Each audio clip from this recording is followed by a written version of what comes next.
Hello everyone. Welcome to the first part of Endgame Essentials. In this video, we shall talk about the Lone King checkmates. Now a Lone King checkmate happens when the opponent has only the king and you have a king along with another major piece or pieces which are at least able to checkmate the opponent's king. Now this happens when you are up by a queen, a rook, two rooks, two opposite color bishops, and a pair of bishop and knight. It is not practically possible to checkmate a lone king with two knights, so even if you are in a +6 advantage, it is actually impossible to checkmate the lone king with two knights. However, in this video, we will look at the relatively easier ones, namely the checkmate with a queen, a rook, and two rooks. So let us look at the primary example. It is on your screen. We can see that white is up by one queen and the target is to checkmate the black king. Now what's the idea here? If you look at the squares the queen is protecting, it seems like it is kind of creating a boundary around the black king. The king can never cross the boundary and it is confined within this area. Now what we will do, we will try to shrink this area further and further, take the opponent king to the last square possible, and then bring our king into the game to protect the queen and checkmate with the queen. That is the idea. Okay, so let us begin the sequence with queen to f3. See how we are shrinking the area for the black king. Okay, king to e5, queen to g4. We can just bring the queen here, shrinking more. Okay, black will try to hold the position as much as possible, right? Now look at the black king. It has come to the last rank, so we'll take it to the last corner.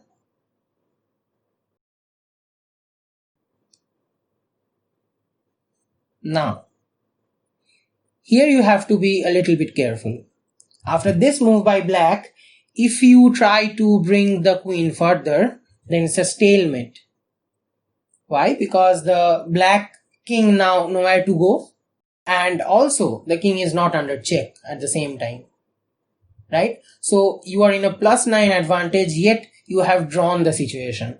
That is not actually very much good for white. So now what we will do, we'll just keep the queen here on this square and bring our king into the game.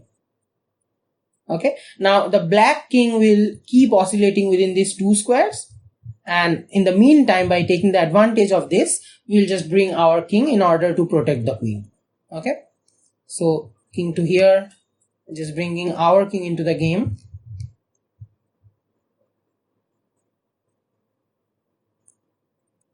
Bring it and checkmate. That is the idea. That is how you checkmate the opponent with your queen. Let us look at the next example. So here we go.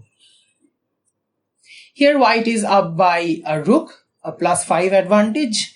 And what's the idea here? It's actually similar. You can see that the rook is also defending the squares and it is kind of creating a boundary that the black king never cross. And it is also confined within the area created by the rook. Here also we'll try to shrink the area more and more, but the difference is that the diagonally adjacent squares of a rook is not protected by itself. It's not a self-sufficient piece like a queen. So we have to keep the king always adjacent to the rook in order to protect itself. So let's say we start the sequence by rook to f3, confining the area. The black will try to kill the rook. So we have to bring the king alongside. Okay.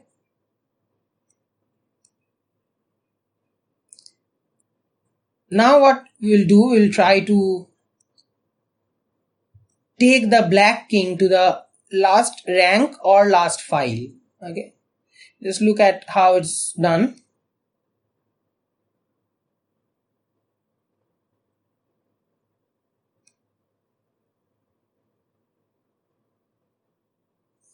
Now see, the king is on the last file, or we can take it to the last rank, right? In this case, it's the last file. So now what we can do, we can just bring our rook to a corner. So after king moves, we can just bring our rook to a corner. Now this whole file is protected by the rook. The king cannot cross it, right? So king to a4, and then what? King to c3. Now see, these three squares are protected by our king, right? So this black king cannot come here. As soon as it comes, we can just bring our rook into the last file and it's a checkmate. So the black king always avoids this situation and try to move away, but it has to come back at some point. It's the last square. Now it has to return, and as soon as it returns, it's a checkmate. It's a little bit difficult. You may have to practice for some times, but this is basically a very basic checkmate pattern. Let us look at the last example. Now let us understand how to checkmate the lone king using two rooks. So here is an example on your board. Black has only one king and white is up by two rooks. Okay, so what is the idea here? The idea is here one rook will give a check to the king, forcing it to move, and the other rook will defend the rank below this king. So let us understand this practically.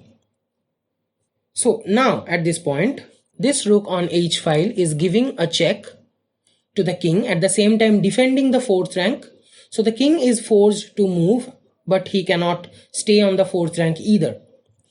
This rook on g file is now defending the rank just below this king, so that this king cannot come in front. So he is forced to move, to back off. And gradually we are gonna just push this king back to the last rank of the board and eventually checkmate. Okay, so that is the idea here. Okay, so the king will move at this point, and then we are gonna give another check to the king. So now this rook is giving the check and the other rook is now defending the lower rank. Okay, that's how we are forcing the king to back off. The king will try to come near to this rook pair, so that at some point he can just capture one rook. We'll move further, and now it is not possible for us to go here because we'll lose one rook. So we'll go to the other side of the board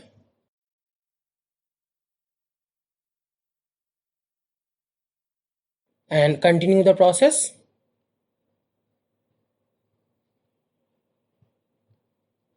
And it's a checkmate, right?